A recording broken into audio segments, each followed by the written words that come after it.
next storyteller is Traci Stickler, who's the only holdover from our last time that we were here together. And Traci has an unusual story about the people she met while she was in Italy. Traci, it's someone for you.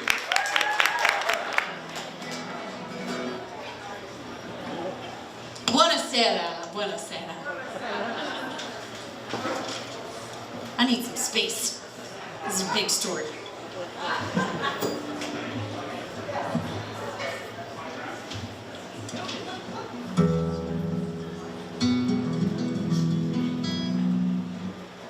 Steven, everybody. Steven's amazing.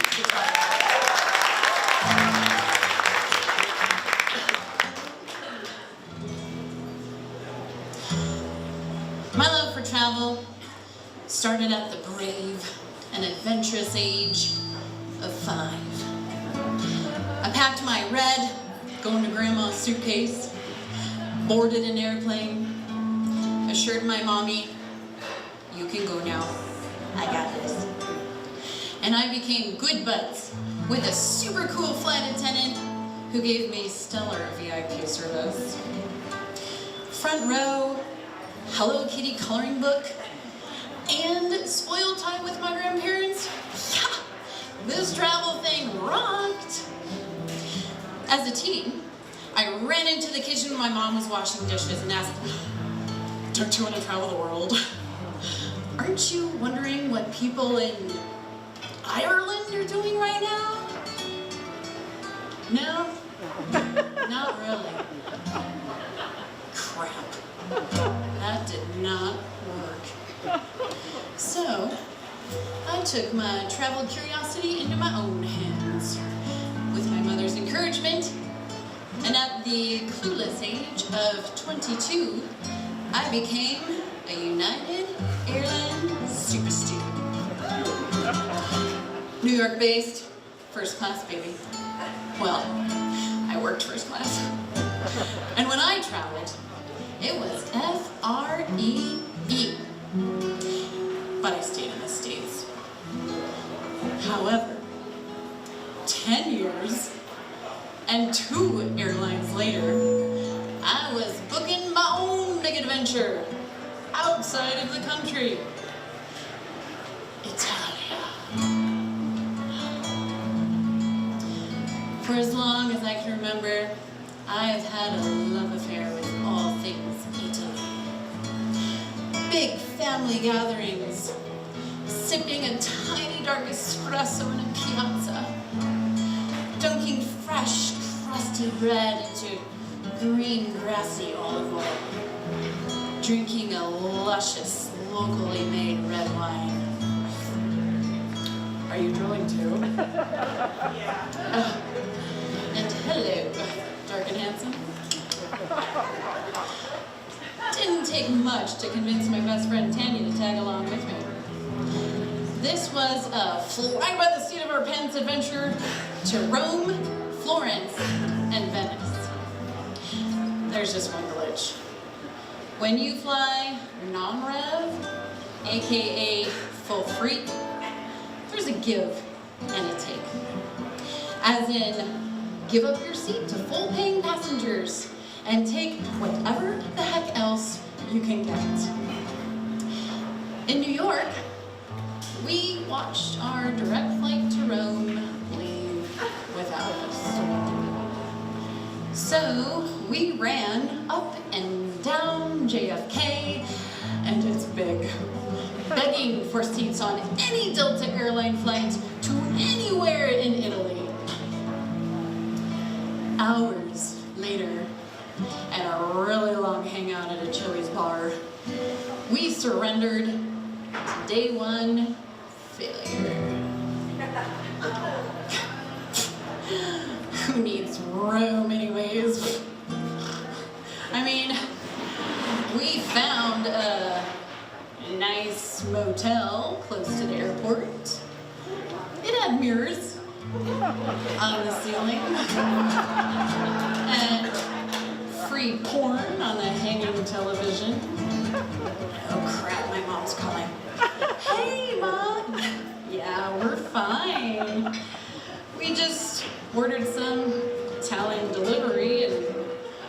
just watching TV. Day 2, 5 p.m.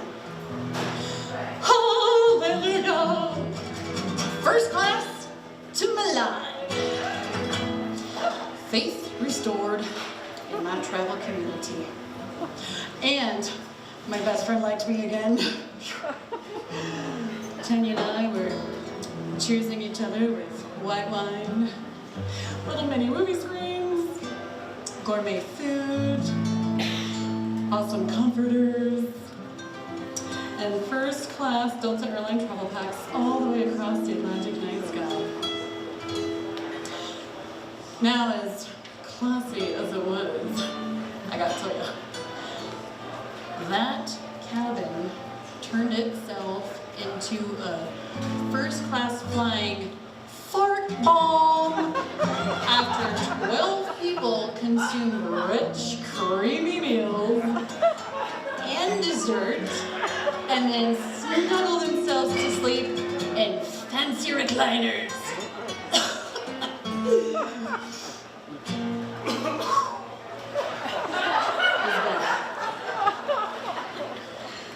Once grounded, literally and figuratively, a 3-hour train ride gently introduced us to Italy.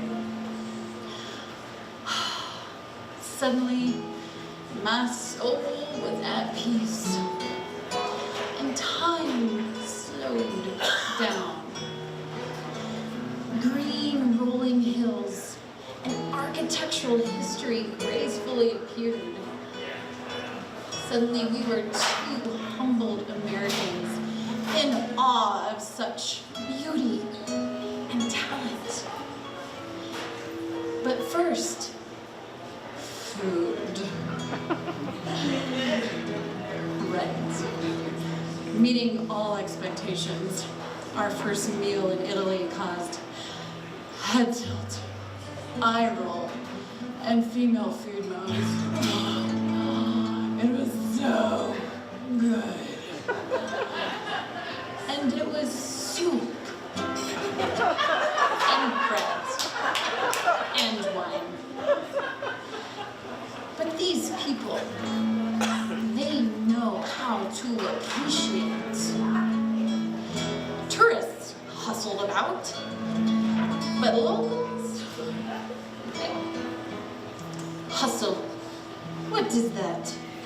It sounds bad for digestion. One store owner closed his shop so he could walk us down the street to his friend's winery for a proper introduction.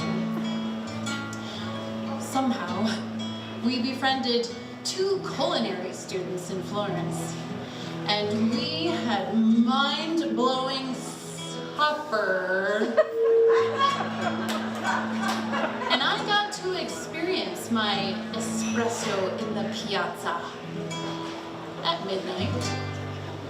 But then we danced until 3 in the morning with people from all over the world, sparklers included. I was proposed to twice. God bless drunk European men. And it's true. Italians are romantics. One time in a Florence piazza, this guy walks up to me. You are so beautiful. May I kiss you? Bold. 2, I was hella close enough to say, when in Rome. So I did. And then, the day we were walking into Venice Airport, ready to fly home, first class, baby, we hit another glitch. A volcano exploded in Iceland. Yeah, remember that one? Ash was making its way down into our airspace, and every single monitor cancelled. Cancelled. Cancelled. What? As non-rev passengers, we were laughed out of that airport. Shell-shocked, we moped onto a bus. Oh, great. My best friend's crying. I'm baffled. We could do this, right? Fly by the seat of our pants eventually. Before we exited, an American woman fresh off of a cruise ship felt sorry for us. So she rolls a few $100s into my best friend's hand without even blinking. I would want someone to do the exact same thing for my daughter if I knew she was stranded in Europe because of a volcano. Faith restored. Now, we may not have been Girl Scouts, but we learned somewhere to use your resources. Facebook! Grazie, Signore Zuckerberg. Back to room we went. Tanya and I were about to meet Paolo, our future Roman Emperor. A mere gym and motorcycle-loving acquaintance of Tanya's on Facebook. Never met the guy. But suddenly, desperation trumped, I'm not so sure about that. So I used my choppy Spanish over the phone, and he was thrilled to drive 30 minutes and pick us up. Bald, white, Italian, handsome, choppy English, and never stop smiling. Oh, and whew, gentleman, not a psycho. So he takes us to his friend's house, where they remove themselves and their newborn baby out of their own master bedroom for two complete strangers. Who does that? And then they proceed to take us out to dinner, refuse to let us pay, and offer an open-ended stay. Yes, whatever, no problem. Stranded American girls first, work later. Paolo's boss? Sorry, we were definitely not in America here. Paolo loves his city. And lucky for us, it's history. I'll never forget his excitement for sharing. Attention! Attention! He'd say, anytime we approached somewhere beautiful and historic. Thanks to Paolo and the exploding volcano, we experienced a lover's hillside observatory. Amazing views of Aventino and the square nights of Malta. Kite surfing, and literally lunch on a white sandy beach. Friends and vino included, duh. An eerie Colosseo at night. And the infamous mouth of truth. But most importantly, we made a lifelong friend. We stayed 3 extra days, nearly cost-free. And Paolo practically cried when he found out we were going to make it onto a flight. Here is a mere Facebook connection suddenly caring so much for us. Paolo is someone who truly knows how to live presently and to make the most out of unique life happenstances. Hashtag excellent life lesson. It was honestly the best disaster experience I had ever had. And years later, he toured my sister around Rome.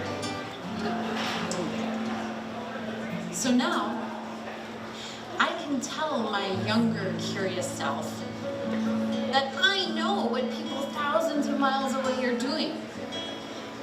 And it's fascinating. So I ask you, how can you honor your healthy curiosities? By all means, find life adventure wherever you can, whenever you can. Ghetto motels included. And life is often a fly-by-the-seat-of-your-pants adventure. Never give up. There is always someone or something there to help you out. Help others out. Help others create memories. Show-stopping volcanoes not required. But if so, may you all be brave enough to suddenly either become or to find your personal Paolo.